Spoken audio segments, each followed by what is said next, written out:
osmótica de una fisiopatología subyacente que es la que yo tengo que establecer mediante mi razonamiento clínico, ¿sí? En el caso de un paciente que tenga un edema por causa renal, la fuerza que está afectada es la oncótica plasmática, digamos. Si tiene un síndrome nefrótico. Ok. Puede Gracias. ser que el paciente esté congestivo y tenga edema, ¿por qué? Porque está oligoanúrico, o sea, no está orinando, entonces tiene una sobrecarga de volumen, y esa sobrecarga de volumen le genera un aumento de la presión hidrostática capilar. Entonces, la fisiopatología ahí es por aumento de la presión hidrostática porque hay sobrecarga de volumen. Para pensar en que sí o sí el edema de causa renal son de la presión oncótica, tenés que tener proteinuria significativa. ¿Se entiende la diferencia? Sí, gracias. Entonces, como decíamos, la presión coloidosmótica del plasma depende de proteínas que son de gran tamaño, con carga negativa y que por lo tanto no van a poder atravesar la membrana, ¿sí? ¿Cuáles son estas proteínas fundamentalmente? La albúmina, que se acuerda que es la principal proteína del plasma, las globulinas y el fibrinógeno, ¿sí? Y un poco lo que preguntaba recién la compañera, yo acá les puse el ejemplo. El edema es la presencia de líquido dentro del intersticio, ¿bien?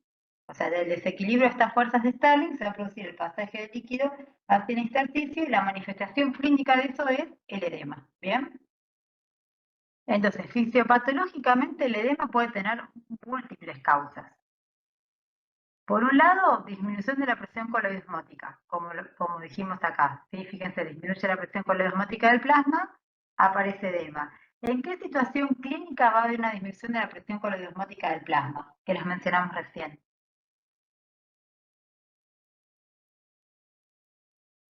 En el caso de un síndrome nefrótico. Perfecto. ¿Qué otra causa se imaginan que puede haber disminución de las proteínas plasmáticas?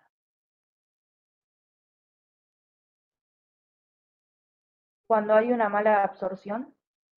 Perfecto, puede ser por un síndrome malabsortivo, puede ser de causa carencial en pacientes desnutridos, ¿sí? En pacientes con, por ejemplo, enfermedad hepática, donde hay una alteración de la síntesis proteica por una falla renal o una insuficiencia hepática, ¿bien? Entonces, la causa puede ser multifactorial. ¿Qué otro mecanismo fisiopatológico conocemos para que se produzca el edema? Cuando hay un aumento en la permeabilidad del capilar, ¿bien? ¿En qué situaciones clínicas se puede producir, por ejemplo, un aumento de la permeabilidad del capilar?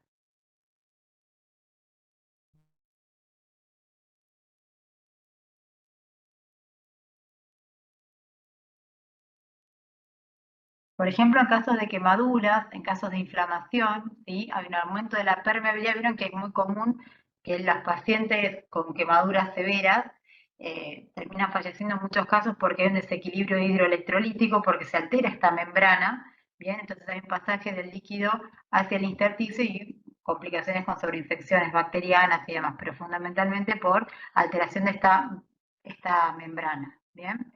¿En qué otras situaciones puede haber edema? Cuando hay una retención hidrosalina, ya sea por mecanismos glomerulares o por mecanismos neurohumorales, ¿sí? ¿Qué se imagina que significa neurohumoral o mecanismo glomerular?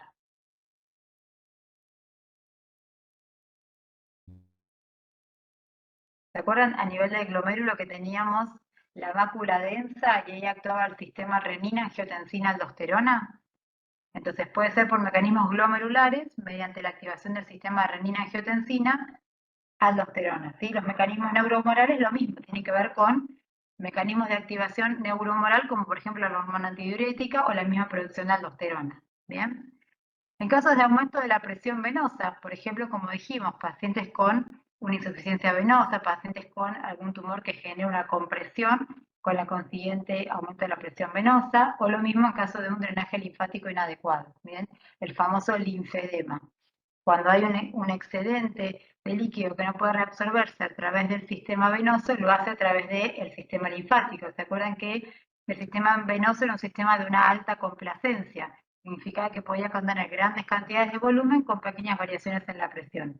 Entonces, este es un sistema altamente complaciente. Cuando se ve superada su capacidad de reabsorción, participa el sistema linfático. ¿Bien?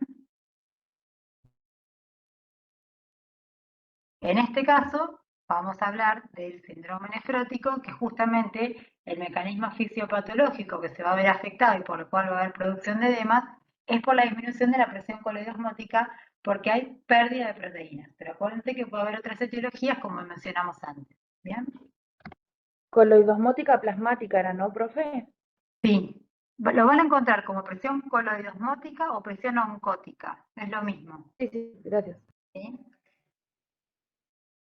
Ahora, ¿cómo se va a clasificar desde el punto de vista fisiopatológico la proteinuria? Van a ver que hay montones de clasificaciones que se pueden utilizar. Una de las más útiles desde el punto de vista práctico es la clasificación de la proteinuria en proteinuria según su fisiopatología. Pues entonces hablamos de una proteinuria de origen glomerular, puede ser una proteinuria de origen tubular o bien una proteinuria por sobrecarga. ¿Bien? Entonces, fíjense, en el caso de la proteinuria de causa glomerular, como el nombre lo indica, lo que es una alteración de la barrera de filtración, que se acuerdan, mencionamos recién, estaba formado por los podocitos, por el endotelio fenestrado y por la membrana basal. Estoy haciendo pausas para dejar entrar a los compañeros al aula. Bien. Entonces, fíjense que tenemos los pedicelos, bien, y existen ventanas capilares, las pequeñas ventanas capilares, diafragmas o hendiduras, que están cerrados por proteínas conocidas como nefrinas. Hay ciertas patologías en las cuales puede haber alteración, ya sea de estas proteínas conocidas como nefrinas o de los mismos podocitos, de causa ya sea genética o adquirida, en la cual va a haber una alteración de esta permeabilidad de la membrana con la consiguiente proteinuria. Bien, como hablamos antes, cuando esa proteinuria alcanza valores mayores a los 3,5 gramos en 24 horas, hablamos de una proteinuria en rango nefrótico y como les dije antes ya es suficiente por sí mismo para hablar de un síndrome nefrótico. ¿Bien? En el caso de la proteinuria de causa tubular, vamos a ver que es una incapacidad que se produce a nivel del túbulo contaminado proximal para reabsorber las proteínas que son filtradas. En general van a ser proteínas de tipo no selectivas, de bajo peso molecular, como son la alfa-2 microglobulina y la beta-2 microglobulina. En general, el tipo de proteinuria secundaria a una causa tubular suele ser una proteinuria no muy marcada, de menos de 1,5 gramos en 24 horas. ¿Bien? Y por otro lado podemos tener proteinuria por sobrecarga. ¿Sí? Esto es característico de ciertas enfermedades oncohematológicas, como son el mieloma múltiple, en la cual hay una gran producción de cadenas livianas de origen monoclonal. ¿Por qué? Porque hay una producción exagerada de estas proteínas que no superan la capacidad de reabsorción del túbulo, ¿sí? Entonces, estas proteínas de origen descontrolado monoclonal se conocen con un nombre específico que se llama proteinuria de Bence-Jones y como les decía es típico del mieloma múltiple. O sea que en este caso la presencia de edema y proteinuria me está indicando además que tengo una patología de tipo oncohematológica. ¿Bien? Entonces, en definitiva, ¿qué es lo que va a suceder en un síndrome nefrótico? Como dijimos, hablábamos de síndrome porque era el conjunto de signos y síntomas que están caracterizados desde el punto de vista fisiopatológico por una alteración de la membrana de filtración eh, que va a permitir el filtrado patológico de las proteínas que, como dijimos, en condiciones normales no deben aparecer en el ultrafiltrado de plasma, siendo esa proteinuria mayor a los 3,5 gramos. ¿Sí? Ahora, desde el punto de vista clínico, el síndrome nefrótico no solo es un dato de laboratorio, como es la presencia de proteinuria, sino que además el paciente va a tener cierta clínica, ¿sí? En general, el paciente como consecuencia de la proteinuria va a tener hipoalbuminemia, como consecuencia de la hipoalbuminemia el paciente va a tener edema, ¿bien? Lipiduria, hiperlipidemia y sedimento urinario inactivo. ¿Qué significa que es un sedimento urinario inactivo? Que no hay hematíes en el sedimento urinario, ¿bien? ¿Cuál es la fisiopatología de este síndrome nefrótico? Como dijimos, se producía un daño a nivel de la membrana del filtrado glomerular, ya sea a nivel del daño a nivel de los podocitos o bien de las proteínas que cierran las hendiduras, y eso genera un aumento de la permeabilidad con la consiguiente proteinuria. Como consecuencia de la disminución de la albúmina sérica, ¿qué es lo que va a pasar? Como vimos antes, hay una disminución de la presión oncótica y por alteración de las fuerzas de Starling va a haber pasaje del líquido hacia el intersticio con el consiguiente edema. Si el líquido sale desde dentro del vaso hacia el intersticio, ¿qué es lo que va a producirse? Una hipovolemia. ¿Bien? ¿Por qué? Porque la volemia es la sangre que está, o el líquido que está dentro del vaso. Se produce una hipovolemia relativa. Como consecuencia de esa hipovolemia, el paciente va a tener una activación del sistema renina-angiotensina-aldosterona.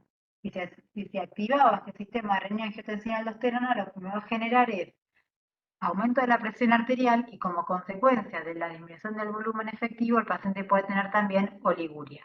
¿Bien? A su vez, no solo hay pérdida de proteínas del plasma como es la albúmina, sino que va a haber alterada la síntesis de ciertas proteínas que participan en el metabolismo de los lípidos, ¿sí? Como consecuencia de eso, el paciente va a tener hiperlipidemia, o sea, aumento del contenido de lípidos en sangre, lipiduria, es decir, eliminación de los lípidos por la orina, y va a generar un sedimento urinario patológico. ¿Bien? Dentro de estas proteínas que se pierden, ¿se acuerdan cuando vimos sangre? También había muchas proteínas que participaban en fenómenos antitrombóticos, como era, por ejemplo, el caso de la antitrombina 3.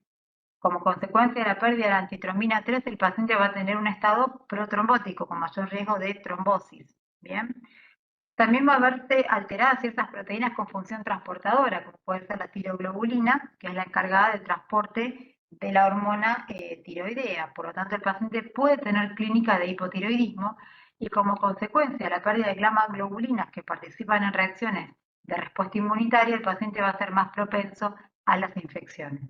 Entonces, fíjense cómo a partir de la simple alteración de la membrana del filtrado glomerular y la pérdida proteica, toda la cascada de consecuencias que se generan generando este síndrome con signos y síntomas floridos. ¿Bien? Esto de la fisiopatología lo entienden bien, ¿no es cierto? El razonamiento de cómo llego hasta el sistema renina-angiotensina-aldosterona. ¿Se entiende bien?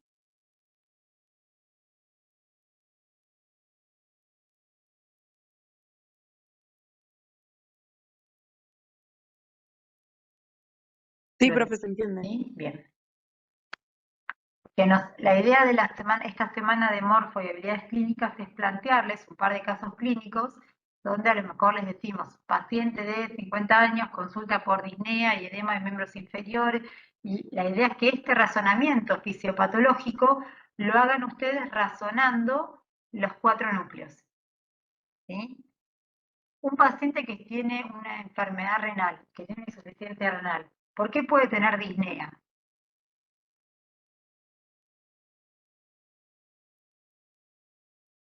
¿Por edema agudo de pulmón?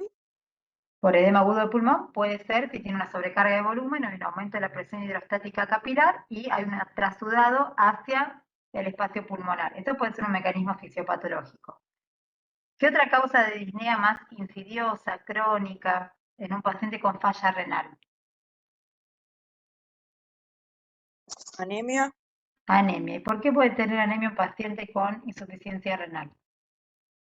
Porque no se libera eritropoyetina, entonces no se producen los suficientes glóbulos rojos. Perfecto. Entonces, fíjense cómo el paciente no les va a venir a decir, tengo un síndrome nefrótico con una carga de proteinuria. No, el paciente les va a venir a decirles, me falta el aire, se me hinchan los pies, no me puedo acostar. Entonces, la idea es que ustedes empiecen a trasladar estos razonamientos fisiopatológicos a la clínica y desde la clínica hacia la fisiopatología. Eso es lo más complejo de hacer y lo podemos hacer una vez que terminamos de ver y de cerrar los 4 núcleos. ¿Sí? Entonces, el edema va a ser un edema frío, en general va a ser un edema blando, deja signo de la fobia o signo de Godet, fíjense cómo se ve, cuando uno comprime con el dedo en las zonas de declive o en las zonas de tejidos laxos, va a haber este signo hundidito que se conoce como signo de la fobia. Si un paciente está hospitalizado durante mucho tiempo o un paciente que está postrado, lo más probable es que yo vaya a buscarle el edema en los tobillos o miembros inferiores y por un tema de gravedad el paciente no va a tener edema en esa región, sino que lo vamos a tener que ir a buscar en la región sacra. ¿Sí? Eso es importante también para la interpretación clínica. Generalmente comienza en los pies, pero luego se hace más generalizado. Es muy típico este edema bipalpebral. ¿Sí? ¿Por qué es bipalpebral? Porque esta zona de los párpados es una zona de tejido conectivo muy laxo, más propenso a la acumulación de líquido. Y después hablamos de un edema generalizado cuando hablamos de anasarca, ¿bien? También nos hace sospechar la presencia de edema cuando un paciente tiene una ganancia muy repentina de peso que nos está indicando que hay retención de líquido, ¿bien? Como dijimos antes, el paciente perdía proteínas, puede tener anemia o complicaciones no solo por la deficiencia de eritropoyetina, sino porque puede tener comprometida la transferrina, que se acuerdan que es una proteína transportadora del metabolismo del hierro, propensión a las infecciones por deficiencia de inmunoglobulinas, alteración de proteínas fijadoras de hormonas, como vimos en el caso de las hormonas tiroideas, y proteínas fijadoras de vitamina, como la vitamina D. ¿Bien? Entonces, estado hipercoagulable porque por esto que mencionábamos, había alteración de la antitromina 3, la proteína C, la proteína S, ¿sí? Y ciertos factores de la coagulación como el factor 7, el factor 10, factor 5 y factor 8, con la consecuente estado de hipercoagulabilidad. En el caso de la dislipemia, lo que vamos a tener, como mencionamos antes, es un aumento en la síntesis de proteínas transportadoras y una disminución en el catabolismo de los kilomicrones y del VLDL, ¿sí? Entonces, esto va a generar una alteración con la consecuente lipiduria, ¿bien? Y la presencia de estos cristales que se ven como transparentes, que son cilindros grasos, ¿sí? Patología del síndrome nefrótico, lo que tenemos que ver es cuál puede ser la etiología. En general, vamos a ver que difiere entre niños y adultos, ¿sí?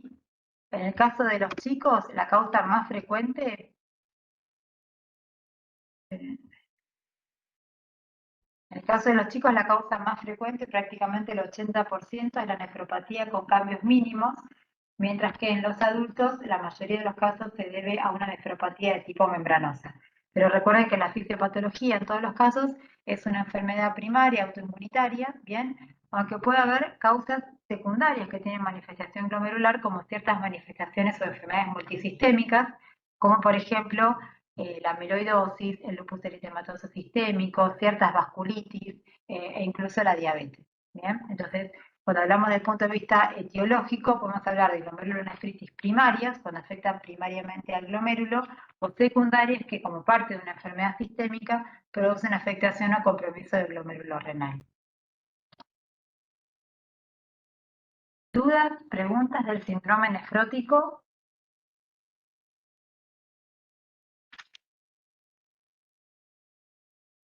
Entonces, si hablamos de síndrome nefrótico, ¿qué es lo primero que se les viene a la cabeza? ¿Cómo? Que si el síndrome nefrítico también se caracteriza por tener edema.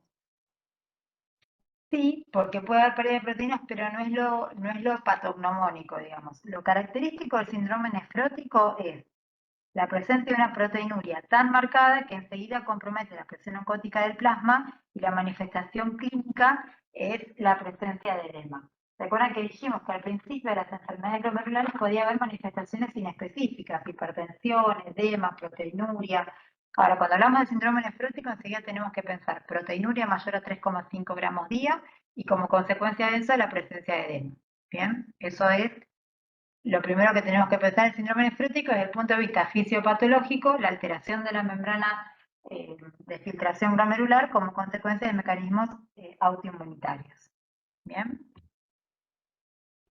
En el caso del síndrome nefrítico, ¿qué es lo que vamos a tener? Vamos a tener la inflamación aguda de los glomérulos con el colapso de la luz capilar, ¿sí? O sea, se origina como consecuencia de la inflamación de los glomérulos, que también tiene una base autoinmunitaria. Y va a estar dado por un conjunto de signos y síntomas que en general comienzan de manera más brusca, que va a estar caracterizado por la presencia de hematuria con cilindros hemáticos o bien hematías dismórficos, ¿sí? Esto es muy importante porque en el síndrome nefrótico en general no hay hematuria o no hay hematíes. Por eso hablamos de un sedimento no activo, ¿sí? O un sedimento blando. Y puede haber también proteinuria, pero en general no es de rango nefrótico, ¿sí? Sino que se asocia con alguna alteración de estas funciones renales. Como consecuencia de esto, el paciente va a tener oliguria, va a tener aumento de la concentración de nitrógeno en sangre, aumento de la creatinina y por la retención de agua y sodio va a desarrollar hipertensión arterial. Entonces, como dijimos, ¿sí? En el caso del síndrome nefrítico suele ser de causa inmunitaria, en el cual se van a formar complejos antígeno-anticuerpos que van a ser depositados en distintas localizaciones según el tipo de enfermedad, ¿bien? Ya sea a nivel de las células del endotelio, a nivel del mesangio, o bien por compromiso a nivel de los podocitos.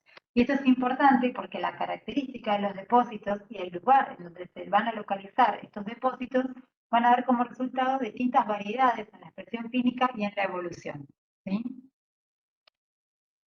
Ahora, desde el punto de vista fisiopatológico, lo que se va a generar es una inflamación glomerular con disminución del filtrado glomerular.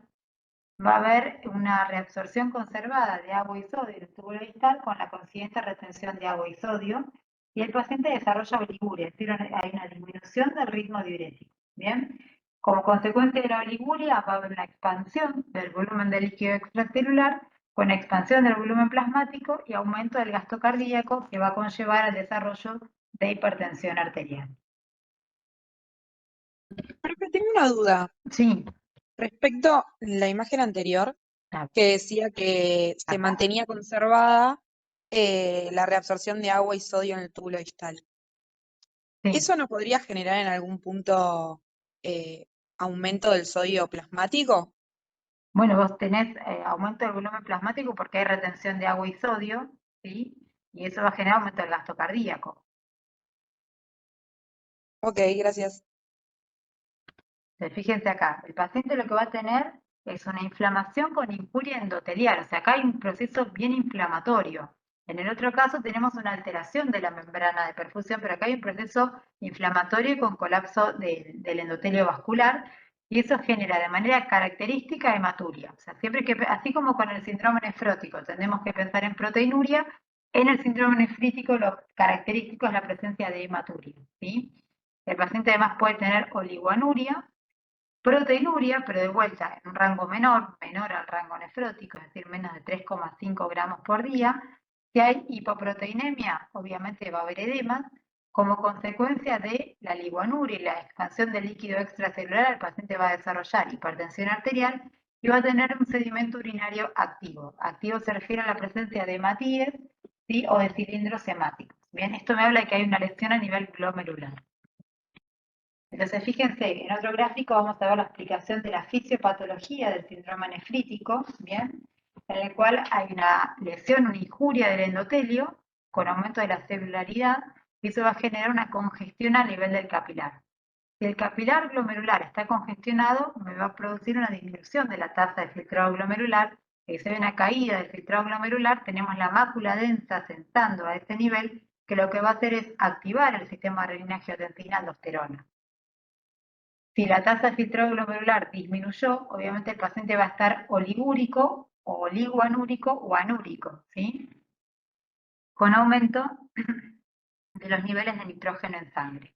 Como consecuencia de la activación de este sistema renina-angiotensina-aldosterona, voy a tener retención de agua y sodio, ¿bien? Y si tengo retención de agua y sodio, el paciente va a desarrollar lógicamente edema, que puede ser un edema del miembro inferior o edema bipalpebral, como vimos, porque era una zona laxa fácilmente expandible. Consecuencia de la retención de agua y sodio, el paciente va a desarrollar hipertensión arterial, y si eso persiste o es una hipertensión severa, puede desarrollar una encefalopatía hipertensiva o incluso una insuficiencia cardíaca congestiva. ¿Bien? Por otro lado, como consecuencia del daño de la pared capilar, el paciente va a tener de manera característica la presencia de hematuria, ¿sí? Va a haber o hematíes dismórficos o cilindros hemáticos, esto es lo que llamamos como sedimento urinario activo, que es un sedimento típico del síndrome nefrítico.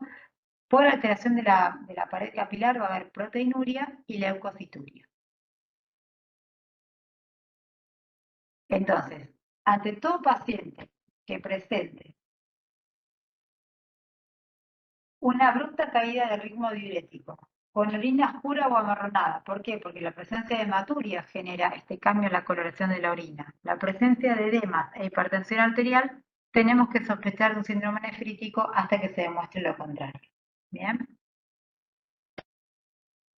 Ahora, ¿cuáles pueden ser las causas del síndrome nefrítico? Fíjense que se divide en 3 grupos etarios, ¿sí? Pero en general, en la gran mayoría de los casos, la etiología del síndrome nefrítico es por nefropatía por IgA. ¿Bien? En el caso de los pacientes menores de 15 años, las glomerulonefritis agudas postinfecciosas, generalmente postestreptocóxicas, son bastante frecuentes.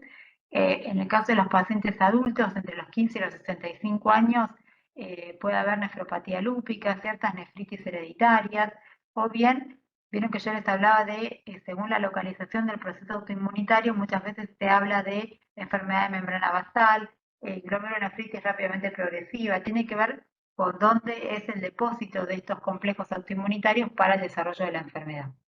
Y por último, en mayores de 65 años, lo más común es la nefropatía membranosa o bien secundaria a ciertas vasculitis. Entonces, fíjense, y este cuadrito me parece interesante, para que vean las diferencias en ambos casos. ¿Sí? En el caso del síndrome nefrótico, lo que vamos a tener es una lesión a nivel del epitelio de causa no inflamatoria, mientras que en el caso del síndrome nefrítico es una lesión del endotelio capilar, por eso hay colapso de los capilares, y la etiología fundamentalmente es inflamatoria. ¿Bien?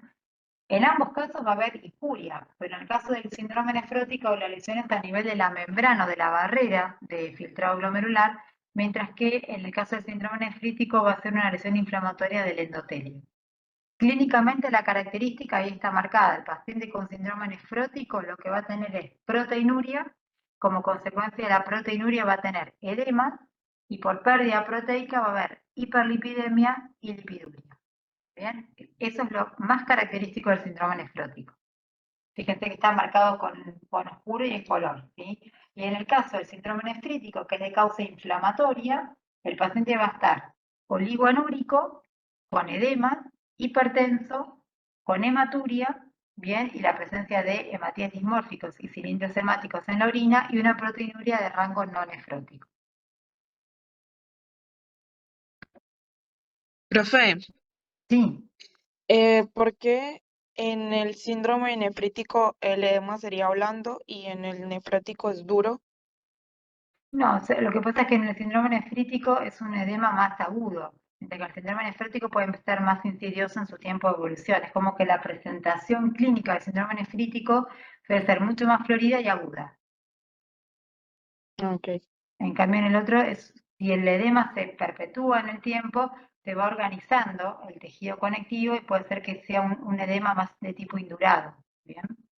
Y tenía otra duda, porque en el caso del nefrítico la orina sería de color oscura, ¿no? Por la hematuria. Sí. Y en el otro, por la proteinuria, Lo que va a cambia haber, lo que se también el puede color. encontrar semiológicamente es que el paciente orina y refiere que tiene mucha espuma a la orina. Ok. ¿Y la espuma, por qué sería? Por la presencia de las proteínas. Ah, ok. Esos son datos que uno a veces al paciente le pregunte, cuando usted hace pis, ¿notó algo raro? ¿Notó que la orina tiene espuma? Eso que el paciente note o que a veces espontáneamente lo relata al paciente como algo que le llama la atención, eso te tiene que alertar sobre la presencia de proteínas en orina.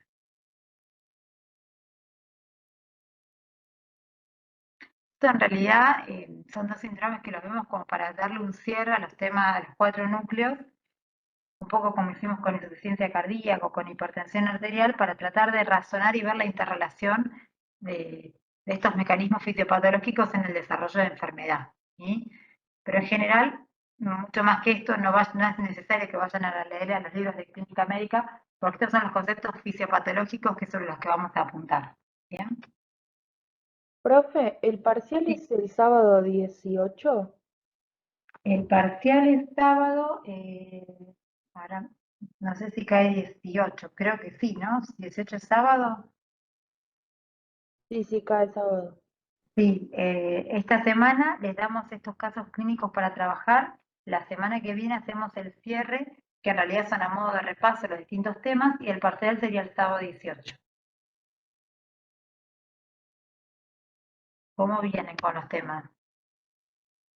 Profe, ¿te puedo hacer una consulta? Sí, Yo leí en síndrome nefrítico, si no me equivoco, que uno de los métodos diagnósticos era lo del FENA, que era la fracción o excreción de sodio. sí, ¿Eso lo tenemos a que ver. saber o no? No, por eso les digo, nosotros lo que estamos hablando ahora es fisiopatología para razonar la fisiología, ¿sí? No les vamos a tomar ni métodos de diagnóstico, ni tratamiento, no les estoy diciendo si lo tienen que tratar con un corticoide, Estamos haciendo una aproximación de la fisiopatología para entender cómo cuando se altera esta barrera de filtración produce estas manifestaciones clínicas, pero no tomamos ni método diagnóstico, ni cuál es el sedimento urinario patológico. Hablamos de, se rompió la barrera, pasaron hematíes, entonces hay sangre en la orina, pero no les vamos a tomar nada de los libros de clínica médica. Y eso quédense tranquilos que no. Ok, gracias, profe. No, de nada.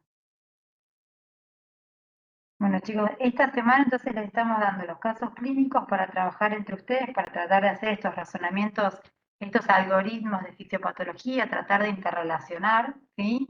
Y les damos el cierre la otra semana ya previo al parcial.